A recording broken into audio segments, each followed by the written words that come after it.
protected area. There's all these big steel beams here that we park next to, but it's a parking spot. We were here last night. What do you think these beams are for, Luca?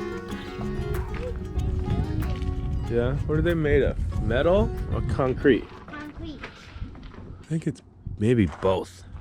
There's a hole right here that could be, that looks like it's, oh yeah. I think it's steel inside, covered in a layer of concrete. They're building something heavy duty here. I don't know what it is. But there's a lot of these beams. I think I know. What is it? A ferry dock. Yeah, I think this is a ferry dock. There's no boats here. Little tiny beach, huh? The tiniest little triangular beach I've ever seen. Look what I just found. Another stick. Oh boy, that looks dangerous. Yeah. That's my old stick. Wait, no, that wasn't. We're still in the town of Namsos. It's a pretty big town, actually. This is where last night we got here and Marlene went to go see the urgent care at the hospital.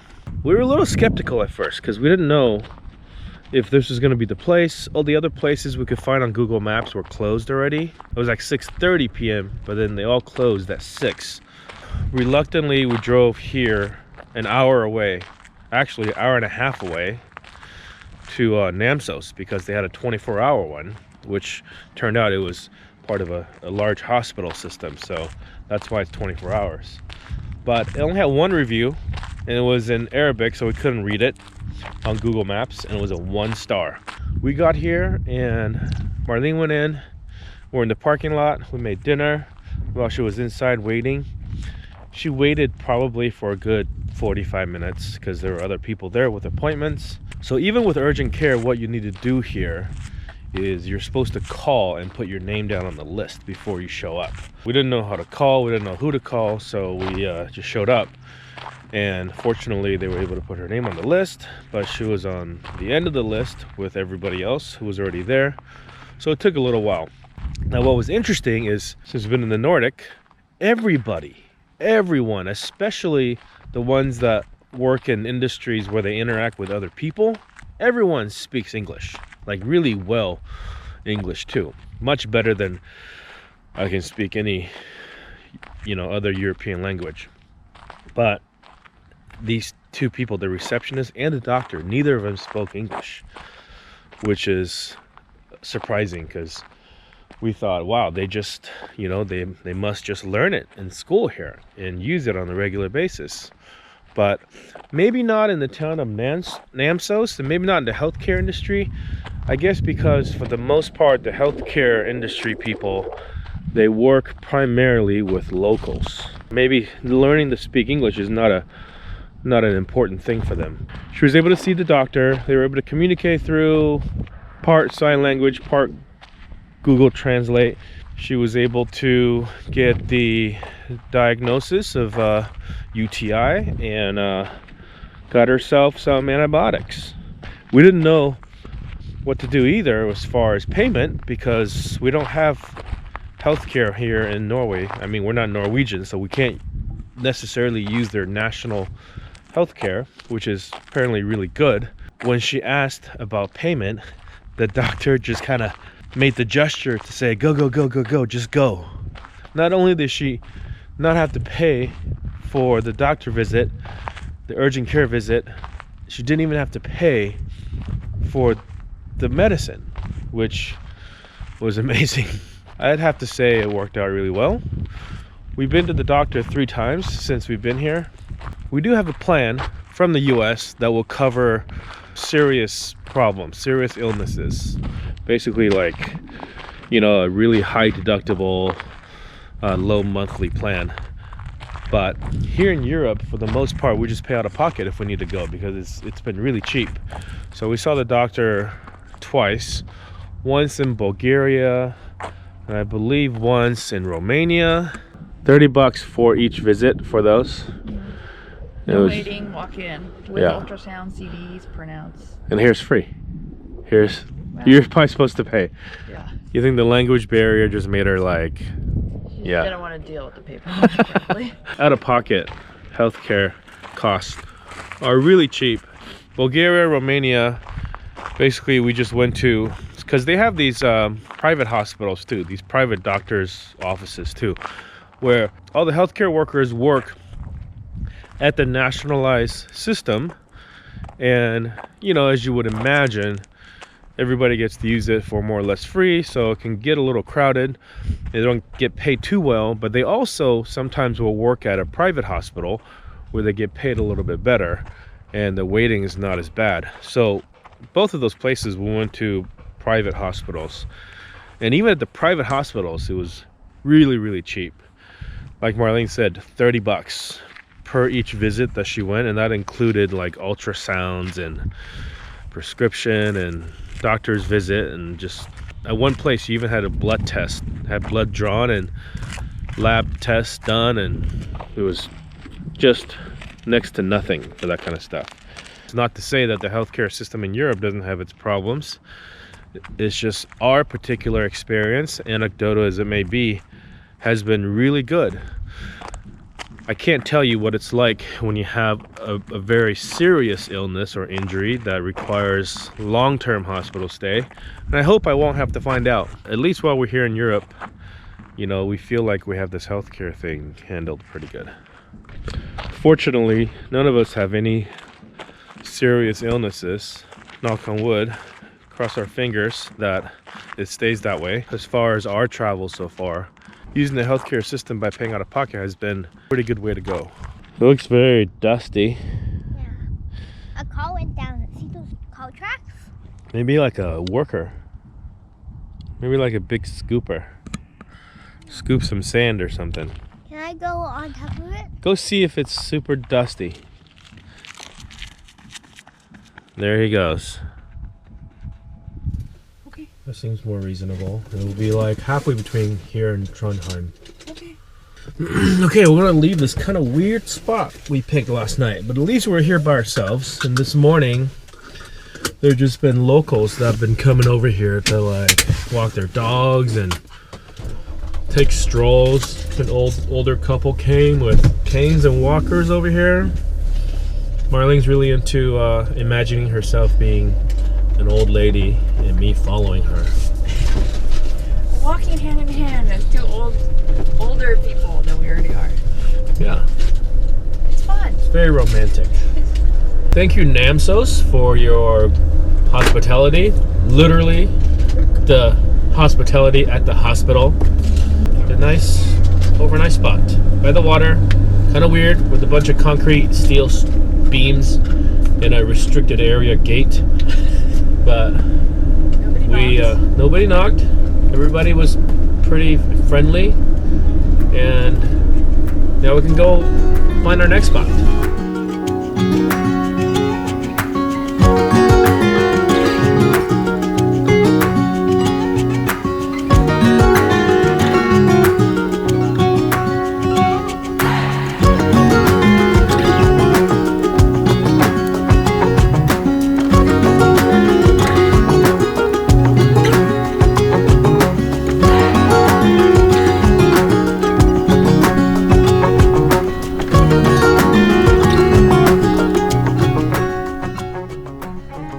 Check out this picnic table over here.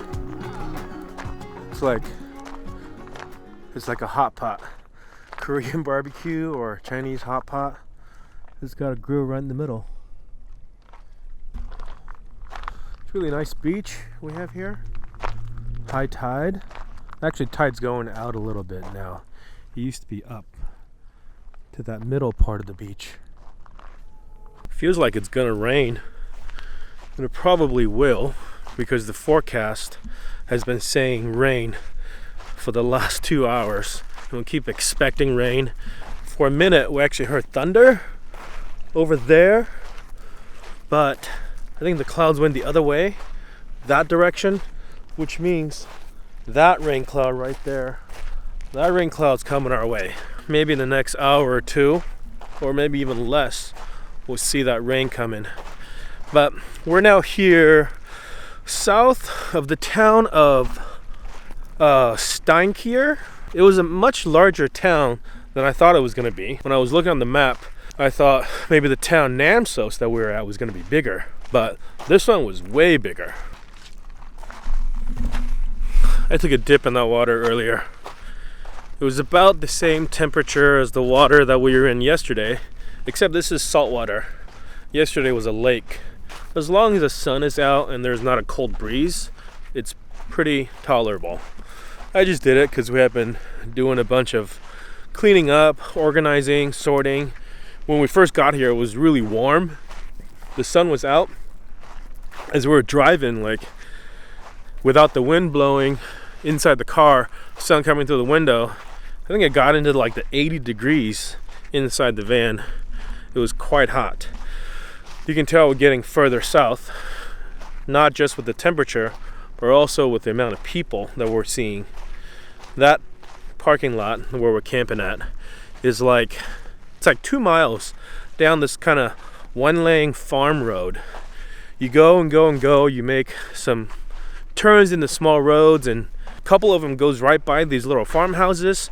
And you don't even think there's something back here, but there's this sign that pointed to this area out on the road. You can see there's like a symbol for swimming, so you knew there was something back here. Eventually you come to this parking lot that we're at, and when we first got here there were 0 campers. There were maybe like 2 other cars, just regular cars, and then like 10 minutes after we got here, a bunch of cars came, and a van came with a bunch of kids that came out. I think they were at some kind of fishing trip that were dropping them off here, and then the parents were coming to pick them up.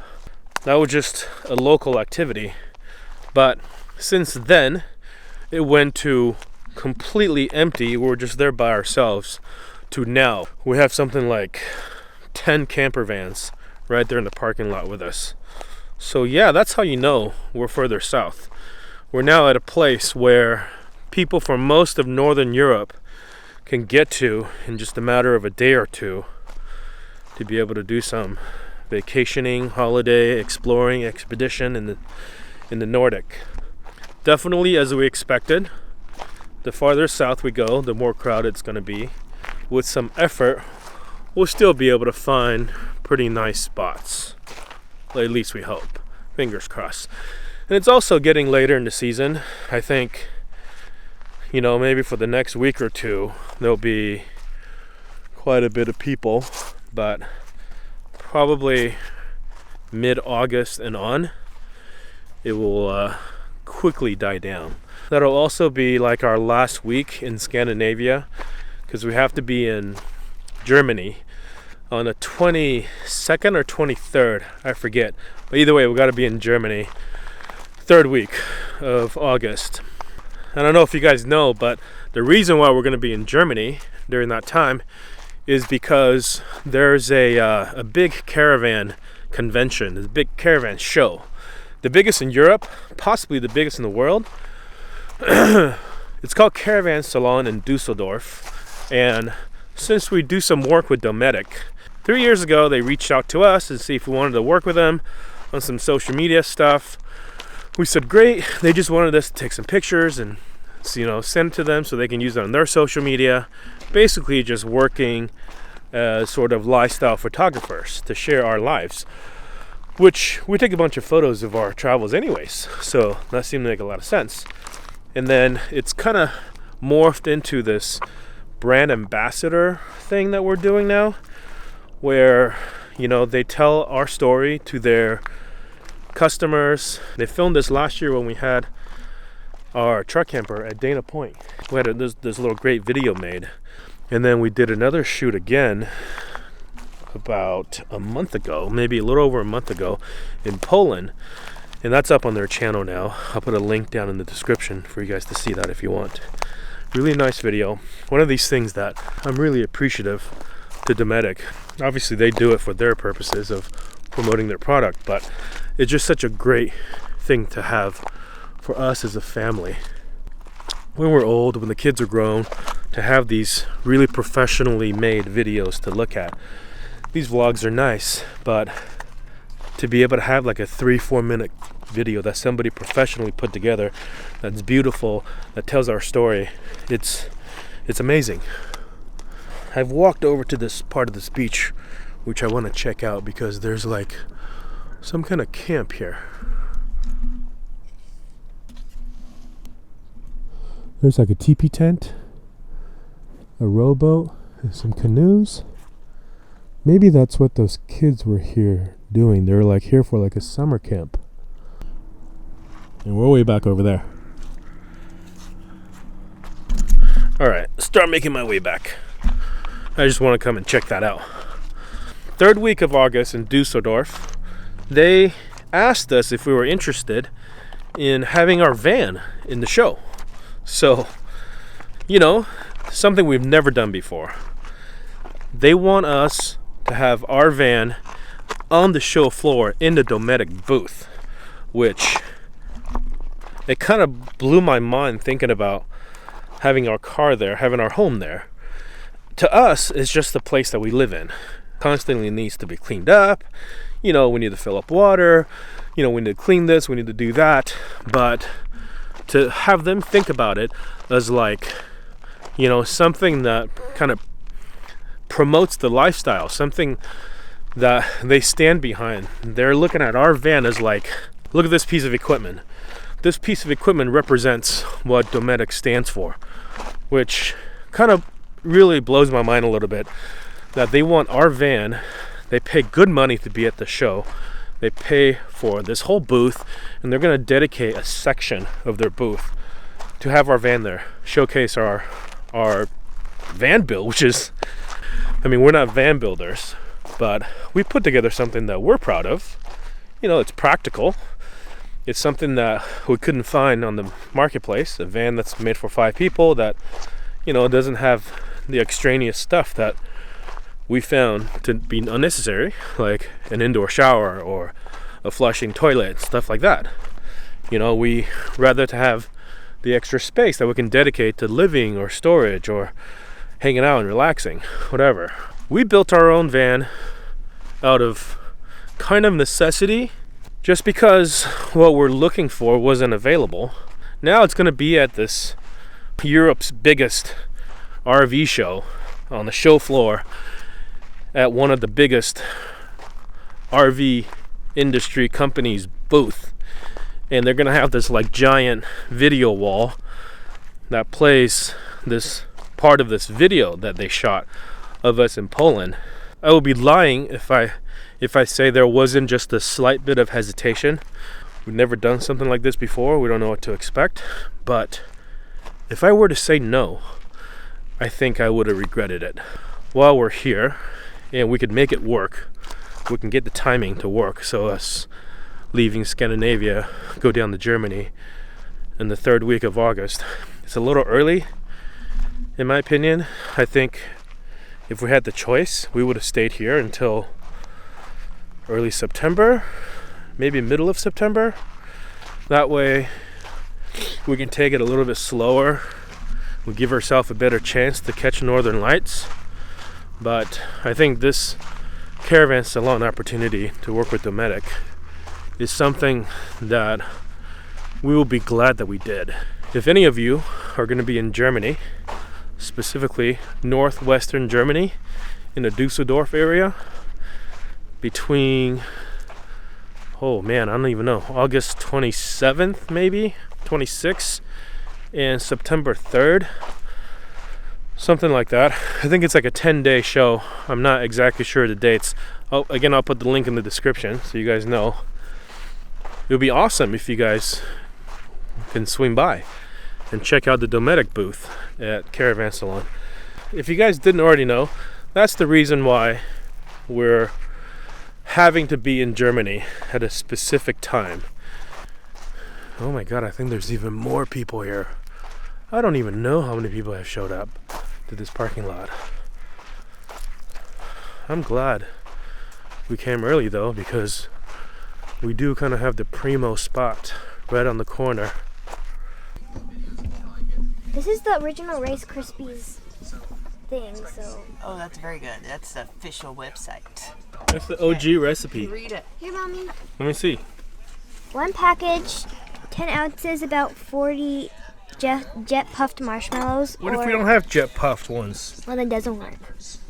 4 cups jet puffed miniature marshmallows, or 4 cups. 4 cups of Rice Krispie cereal. In large saucepan, melt butter over low heat. Add got this? marshmallows and stir until completely melted. Remove from heat. Add Rice Krispie cereal. Stir until well coated. Basically, you just want to make sure that it's not too sticky But Like not that much. and not too dry. So you can just kind of eyeball stuff. like 1/3. One more camper. Is it too much? Too much, Mama? Got a little close there, buddy. Smells like butter. God. There's butter in it. That's a lot of marshmallows. Is that the right There's amount? not enough. 2 to 3. Okay. That was about 2, and this is about 3. You're supposed to let it melt all the way. Yeah, you're supposed to make it like melt all the way and then immediately add it. Okay. I feel like we needed more marshmallows. Keep mixing me, Mom. You gotta mix. Damn. You gotta mix. Don't let it cool down. Is that too much? Yeah, that looks like too much. Okay. Okay, we're done. Today, more tomorrow. Okay, now you gotta Eat it. now let it settle down and then let it cool down, right? No, we gotta use a spatula to make it flat. Okay, smash it down. Smash it, Mama. Smash it. Can I try? A little bit. Oh, no. No? A little tiny bit. Okay. But it's just more marshmallows on the bottom. So first for the... But I did. Take a bite. Don't tell me. You always tell me when I say don't tell me. Does it taste gross? It's like butter. Butter. It tastes good. You taste it. You tell me. Oh, it's really sticky. Thank you, Mama. Thanks, Mama.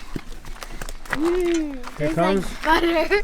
here comes the last contestant of who gets baby Jesus in their marshmallow crispy things. No? Let me take a picture of you guys It's called Rice Krispie Treats, Daddy. Oh no, mine got a little born. Mine too. This one, the cast iron. How's it taste? Delicious. I don't want to eat cast iron. It's good for you. You need iron in your body. What? Yeah. So you For get a your little bit of blood, iron. for your bones, all the good stuff. I think the rain kind of took a turn.